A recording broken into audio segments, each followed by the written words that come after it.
রোজকার অভ্যাসেই লুকিয়ে থাকে ভালো থাকার চাবিকাঠি। এই সহজ বার্তা ছড়িয়ে দেওয়ার উদ্দেশ্যে দক্ষিণ ২৪ পরগনার সাতজেলিয়ায় আয়োজন করা হলো লোকস্বাস্থ্যের উৎসব। উদ্যোক্তা লিভার ফাউন্ডেশন পশ্চিমবঙ্গ। শুরুটা হয়েছিল ২০২২ সালের নভেম্বরে। গোসাবার, রাঙাবেলিয়া, সাবজেলিয়া, লাহিড়িপুর ও ছোট মোল্লাখালী থেকে ১৬০ জনকে প্রশিক্ষণ দেওয়া শুরু করেছিল লিভার ফাউন্ডেশন। এদের মধ্যে ছিলেন স্কুল পড়ুয়া, স্বাস্থ্যকর্মী, স্বনির্ভর গোষ্ঠীর মহিলা থেকে শুরু করে হাতুড়েরা। সুস্থ থাকতে প্রতিদিনের জীবনযাত্রা ঠিক কেমন হওয়া উচিত, রোজকার খাদ্যাভ্যাস থেকে শুরু করে প্রাথমিক চিকিৎসা, শরীর চর্চা সবকিছুরই প্রশিক্ষণ দেওয়া হয়। প্রশিক্ষণ শেষে হয়েছে পরীক্ষা।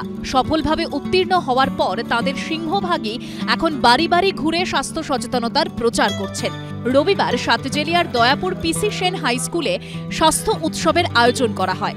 শুধু হাসপাতাল বানিয়ে বড় বড় যন্ত্রপাতি সর্বস্ব চিকিৎসায় সমৃদ্ধ করে দেশকে, মানুষকে ভালো রাখা যাবে না।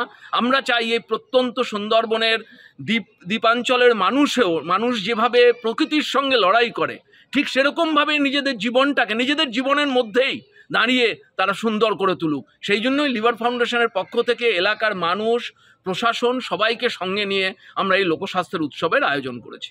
এটি লিভার ফাউন্ডেশন পশ্চিমবঙ্গের উদ্যোগ এবং এটা খুবই একটা প্রয়োজনীয় উদ্যোগ, কারণ আমরা জানি যে মানুষের স্বাস্থ্য তখনই সুরক্ষিত থাকবে মানুষ যদি সচেতন হয়। এই যে উদ্যোগ, এই লোকস্বাস্থ্যের উৎসব এবং আমরা যে আয়োজন করছি, তাতে আমরা বিভিন্ন ধরনের স্বাস্থ্য কর্মী তৈরি করার চেষ্টা করি। সকাল 10:30 থেকে 2:30 পর্যন্ত চলে লোকস্বাস্থ্যের উৎসব। শান্তনু নস্করের রিপোর্ট, এবিপি আনন্দ, দক্ষিণ 24 পরগনা। অপারেশন গুডউইল, লাল ফৌজের ডেরায় দীপাঞ্জন। বই প্রকাশ হল প্রাক্তন এনএসজি কমান্ডো দীপাঞ্জন চক্রবর্তীর। বইটি প্রকাশিত হল 47তম কলকাতা বইমেলায়। উপস্থিত ছিলেন পরিচালক অনিক দত্ত। বই উদ্বোধনের পর প্রাক্তন এনএসজি কমান্ডো দীপাঞ্জন চক্রবর্তী বলেন, জীবনে এই অপারেশন ছিল সবচেয়ে চ্যালেঞ্জিং। মানুষ তো জানে আমাকে এনএসজি কমান্ডো বা রড অফিসার হিসাবে।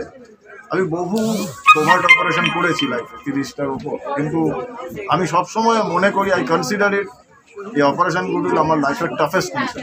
এখানে আমাকে বেসিক্যালি 6 জন মানুষের প্রাণ বাঁচানোর একটা লড়াই ছিল এবং আমার প্রতিদ্বন্দ্বী ছিল তখন মাওয়িস্ট শুধু কিষাণজির মতো লোক, এবং আমার সঙ্গে কোনো সাপোর্ট ছিল না, কোনো গভর্নমেন্ট সাপোর্ট না, nothing. I was absolutely alone, একা। এবং একজন সাংবাদিক আমাকে বাংলা থেকে হেল্প করেছেন। 17 দিনের একটা লড়াই, আমি বেঁচে আছি এটুকুই বলতে চাই। উদ্বোধনের সঙ্গে সঙ্গেই বইটি কেনার জন্য স্টলে উপচে পড়ে ভিড়।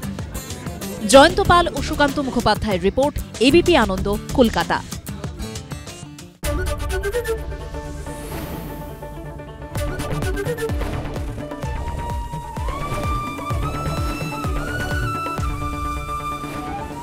এবিপি আনন্দ, এগিয়ে থাকে, এগিয়ে রাখে।